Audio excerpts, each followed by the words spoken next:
Good evening, everyone. Now, today our poem is Fire and Ice. देखिए, look at the title first. Fire and Ice. It is written by Robert Frost. Robert Frost. Already you know about Robert Frost. He is a nature poet. He was a nature poet. Now he is already dead. But Robert poet एक nature poet है. वो किस poet nature को किस तरीके से लेता था? नेचर को he always taken the he has taken the nature as symbol. Symbol means just look at the here fire and ice both are symbolized as natural elements, but these two are used as symbolically. Just as fire symbolized as desire and ice symbolized as hatred, indifference, the cold relationship. So indifference and hatred basically. So fire, what does the fire symbolize? Fire symbolize the desire of getting more and more power. The desire means the desire of more power, the desire of means greed, लालच, ये सारी चीजों को refer किया है. तो क्या होगा ना, वन डे दिस वर्ल्ड, देखिए एक पॉपुलर मीथ है. द मीथ इज दैट कि one day the whole world will destroy. The one day the whole world will destroy is called doomsday. आप बिब्लिकल मिथोलॉजी में चले जाएंगे तो इसको डूम्सडे में बोला जाएगा. आप हिंदू मिथोलॉजी में जाएंगे, each and every mythology describe that the whole world will one day totally destroyed. Even scientifically reason में चले जाएंगे because of the global warming और एक्सेट्रा आइस एज बोलिए चाहे ग्लोबल वार्मिंग बोलिए, इस पूरी तरह से टोटली क्या होगा, the whole world will totally destroy one day. तो same reference is given here the fire and ice. अगर इसको हम चलिए डायरेक्ट पोएम में चले जाते हैं. तो पहली बात है इसमें क्या है ना, सिंबोलिज्म है. सिंबोलिज्म क्यों? Because fire and ice both are used symbolically. इसे सिंबोलिकली यूज किया गया है. Fire symbolize desire, fire here symbolise desire. अब what kind of desire? Desire मतलब होता है मन की जो इच्छा होता है, मतलब बहुत ही ज्यादा कुछ, और desire of getting more and more power, desire of greed, और तुम कह सकते हो और desire of lust, everything, all the things can be explained. मतलब each and everything can one day lead to the destruction of the world. यही बताया गया है. तो excess level of desire, desire means किस तरह का ना, excess level of desire is indicated here. And ice क्या symbolize कर रहा है? Ice symbolize hatred. अभी आपको पोएम में पता चल जाएगा. Ice symbolize hatred. Hatred means one day hatred क्या होता है ना, देखिए डिजायर जो है, जो फायर जो है, फायर क्या करते हैं ना, एंगर को भी रिप्रेजेंट कर रहा है. Fire also symbolised anger. तो एंगर और desire of getting more and more power, desire of getting more and more wealth etcetera, जो भी चीजें बोलिए आप, ये सारी चीजें क्या करेंगे, एक दिन पूरे वर्ल्ड को जो है, the whole world will involve in war. आप बताइए what is the matter of between Iran and America? के who is super power? America is always thinking that we are I am the super power. तो इसी वजह से जो है वो ये करते हैं. ईरान भी भाई झुकने वाला नहीं है. तो देखिए मेन मुद्दा क्या है? पहली बात तो है कि the power, who is the best और who is the more powerful. दूसरी चीज जो है सेकंड वन, तो देखिए पेट्रोल और जो कच्चा तेल होता है उसके लिए जितने भी लड़ाई है, मतलब जितने भी चीजें हैं, तो to getting more and more power and the more और मोर वेल्थ, इसकी पूरा कमांड रखेंगे, पूरी दुनिया पे कमांड रखना है. यही चीज जो है क्या कर रहे हैं ना, one country will involve in other country in war. तो इसी वजह से धीरे धीरे क्या होगा, सब खत्म हो जाएंगे. Totally it will totally destroy the whole world. आपके 12th में भी एक पोएम है, देखिए कीपिंग क्वाइट, उसका भी सेम रेफरेंस है कि एक दिन क्या होगा, one day each and everyone started stabbing each other. ऐसा एक विक्ट्री मिलेगा, दिस विक्ट्री में कोई सर्वाइवर्स नहीं होंगे टू एंजॉय द विक्ट्री. चलिए पोएम पे आते हैं. शाम से मीन्स, कुछ लोग कहते हैं, पोएट कह रहे हैं, द पोएट सेज कि कुछ लोग कहते हैं कि some say the world will end in fire. पूरे जो वर्ल्ड है, the whole world will totally destroy one day in fire. एक दिन क्या होता है ना, कुछ लोगों का कहना है, यहाँ पे शाम से मीन्स कुछ फ्यू पीपल से दैट कि the whole world will end in fire. Fire means anger and because of desire. अब ये डिजायर क्या है ना, desire of getting more and more power. इस चीज को भूलिएगा नहीं. Desire of getting more and more power, desire of getting more and more wealth, lust, ये सारी चीजें आएगी. डिजायर ऑफ लास्ट, एवरीथिंग, तो ग्रीड, ये सब चीजें. तो इस एक्सेस लेवल ऑफ डिजायर क्या होगा, कुछ लोग कहते हैं ये वर्ल्ड, जो पूरा वर्ल्ड जो है ना, ये फायर से खत्म हो जाएगा, आग से ही खत्म हो जाएगा.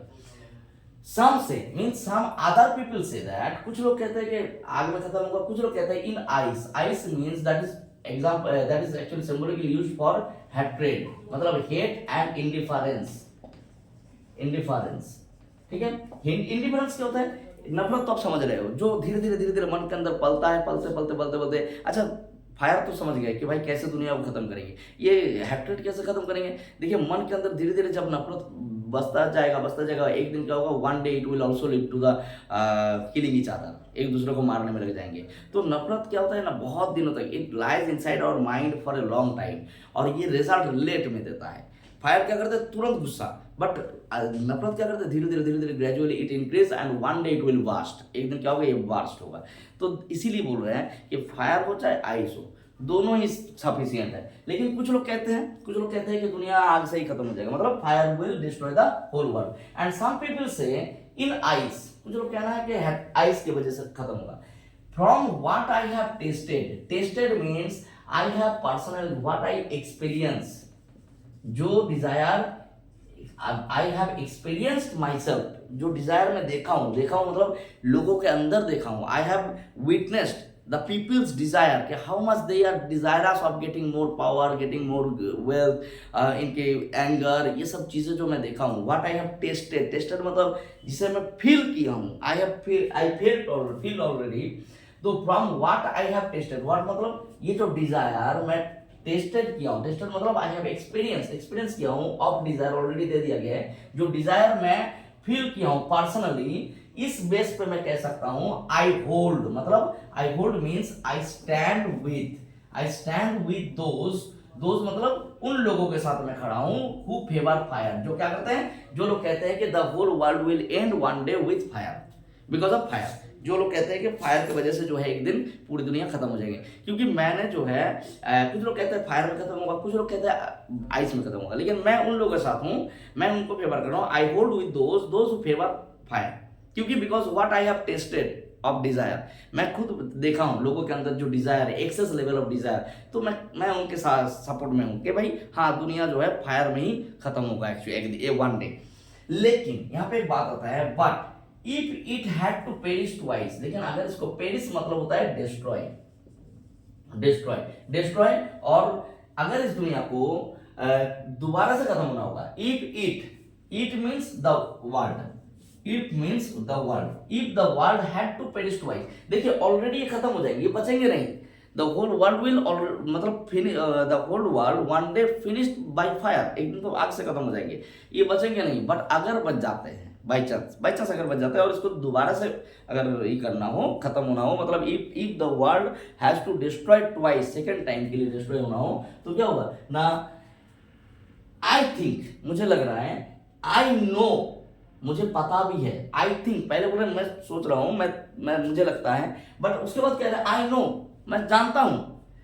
Enough of hate means excess level of hatred in between people, लोगों के बीच में जो इतना ज्यादा नफरत है, एक्सेस लेवल ऑफ हैट्रेड क्या करेंगे, ये भी जो है कम नहीं है। टू से, अगर सही बताऊं, टू से honestly that for distraction ice, देखिए डिस्ट्रैक्शन आइस और कुछ नहीं है, the ice means the hatred that has the quality to destroy, तो इसीलिए बोल रहे हैं destruction ice means the destructive hatred, the destructive quality of hatred, जो नफरत की जो destructive quality है वो क्या करेंगे, ये जो destruction ice है is also great मतलब enough, ये भी enough है, ये भी sufficient है, ऑलरेडी दिया हुआ है, and would suffice मतलब it is also capable और sufficient to destroy the whole world, it is also great मतलब it is also a great element to destroy the whole world, ये भी कोई कम नहीं है। तो पोएट का दो रेफरेंस यहाँ पे, यहाँ क्वेश्चन कौन कौन सा आता है, देखिए what type of question can come, पहला दे देगा कि what does the fire and ice symbolize in the poem, how poet represents fire and ice, two natural elements को कैसे उसने रिप्रेजेंट किया। तो पहली बात है सिंबोलिज्म, तो the poet used fire and ice symbolically. पहली बात क्या है, fire here indicates the desire of getting more and the desire of, पहले बोलोगे डिजायर, फिर फुल स्टॉप लगाके बोलोगे the desire of getting more and more power, more wealth, the क्या बोलते हैं, the lust, greed, all these things, and the hatred क्या होगा ना, because of the excess level of desire one day the whole world will totally destroy because of the one person, if people will involve in war etc, you can refer it। और दूसरा जो है ice की वजह से क्या हो जाएगा ना, लोग जो है कुछ लोग कहते हैं फायर में खत्म होगा, कुछ लोग कहते हैं आइस में खत्म होगा, मैं तो उनको फेवर कर रहा हूँ जो इस फायर को कर रहा है, बट अगर दोबारा खत्म होना हो तो आइस भी कम नहीं है, आइस इज ऑल्सो इनफ, मतलब हैट्रेड भी कम नहीं होता है, लेकिन हाँ ये धीरे होता है, हैट्रेड मीन्स बहुत दिनों तक दिमाग में पलता रहता है, बाद में लास्ट में क्या करता है ना, it will destroy the whole world, एक दिन खत्म कर देंगे। चलिए अब इसमें थोड़ा सा कुछ ये देख लेते हैं, देखिए first line, some say the world will end in fire and some say in ice, ये जो लाइन है इसके यहाँ पे फुल स्टॉप है, बट यहाँ पे देखिए कोई फुल स्टॉप नहीं है, तो ऑब्वियसली और दूसरी बात पहले तो देख लेते हैं, it is an example of enjambment when the first line continue to the second line without any punctuation mark. तो बिना कोई पंक्चुएशन मार्क के जब वो सेकंड लाइन पे आ जाए तो उसको बोलते हैं एंजाइनमेंट। ठीक है, इसको आप लोग लिख लीजिएगा, एंजाइनमेंट, एंजाइनमेंट। दूसरी चीज देखिए, शाम से देखिए both the line started with the same word शाम, तो it is an example of anaphora. ये एक एनाफोरा का एग्जांपल है। और दूसरी चीज है देखिए, if it had to perish twice, it is an example of paradox. इसको पैराडॉक्स लिख लीजिएगा, जैसे ये if it had to perish twice, अगर इसे दोबारा खत्म होना हो तो देखिए एक ट्रू स्टेटमेंट, देखिए if it had to perish twice, ये एक्चुअली सच statement, the statement is correct, but ऐसा लग रहा है कि नहीं ऐसा नहीं हो सकता, मतलब the statement that is actually true but it seem to be false, मतलब नहीं ऐसा नहीं हो सकता, मतलब सेकंड टाइम कैसे होगा, मतलब कहना चाह रहा है कि अगर फायर से मान के चलो खत्म हो गया तो भाई बचेगा क्या, लेकिन अगर बच जाए तो सच में ये रियलिटी है, तो है तो true but it seem to be untrue, तो इट इज कॉल्ड पैराडॉक्स। तो this is an example of paradox.